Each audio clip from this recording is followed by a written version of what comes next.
more than 2 years ago, we decided that we needed to expand.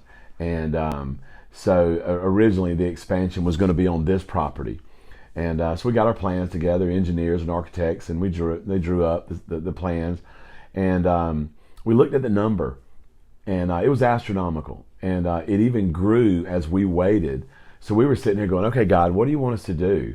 And out of just nowhere, one of our board members said, hey, have y'all looked at this place over here on Zebulon?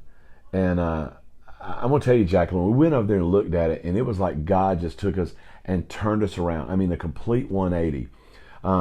Just much, much cheaper and just much more land and location. And it was just like an overnight thing, like, daggum, could that be? That's our property. And it was. What's going to be over there is the entire program, and in that includes the men and the women. So it's a faith-based ministry is what it is.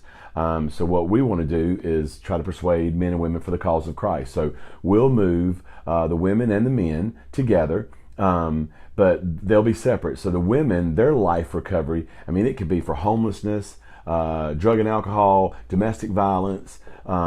The same with the men. It could be drug and alcohol. It could be homelessness.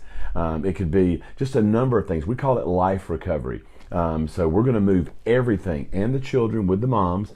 Everything will be going to that property. Right now, we can house, if you just did a total, somewhere around 50 to 53 people. That's men, women, and children. Going to Zebulon, we will be able to house close to 200. Now, fully operational. We know we got to work some kinks out, but there's been a lot of work done in order for this to happen. And phones and computers, I mean, they're ready to be plugged in, so that's huge. The houses and our set up beds and rooms, and we've got an amazing board and just some amazing volunteers, and everybody's just all hands on deck. So the transition, we know there'll be a little chaos, but we call it organized chaos.